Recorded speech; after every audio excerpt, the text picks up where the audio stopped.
Hello students, in this video we will be talking about some of the other literary devices. Yesterday the ones which we discussed were anaphora, alliteration and the others. They also had some rhetorical element in them, and the ones which we are using today or learning today, they also have a rhetorical element, and the thing which they have in common is that somehow they are compared to human beings. Comparison is done with human activities. The three literary devices are personification, uh, anthropomorphism, and the third one is dehumanization. The first one is personification. I think since in class 5th or 6th, the children are taught about what personification is, and after that throughout our lives, right, we use personification in or we try to use it. So it's good. For example, I love the sound of raindrops dancing on the roof. So otherwise raindrops, they are non-living, but they are taken as living. So in personification, it's not important that they are just compared to human, but a non-living entity is taken as a living entity, because otherwise peacocks, they also dance, right? But still the factor would be, the device would be personification. The next one is anthropomorphism. We know what anthro is.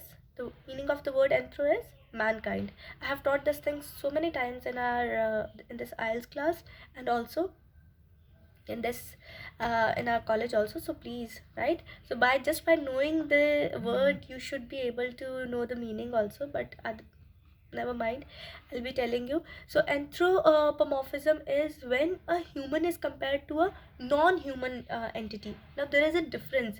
Over there the comparison was between living and non-living. Here the comparison can be between living and living. Just the differences of human and non-human. For example, all the fables, if we see in fables, animals are shown as if they are human beings. Best example of anthropomorphism is George Orwell's Animal Farm. Here, in this this actually it's a novella,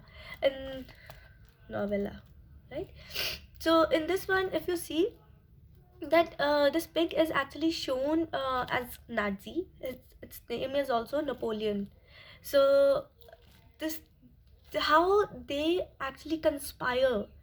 They are doing, animals are shown doing all kind of conspiracies, machinations, stooping the way sometimes human beings do, just to get power. Same thing has been shown in the novel. So if you read it, you will get the idea.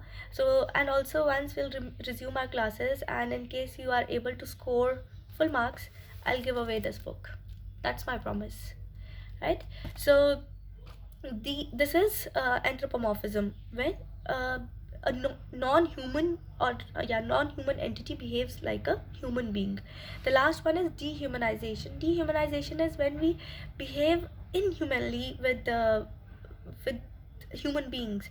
For examples, the way the horrifying Holocaust by Nazis, where Jews, sorry, were actually treated as non-living things. All the experiments were conducted on them. All other kinds of torturous activities were done on them. So dehumanization. Another example could be the slavery, the novels which are written on slaves.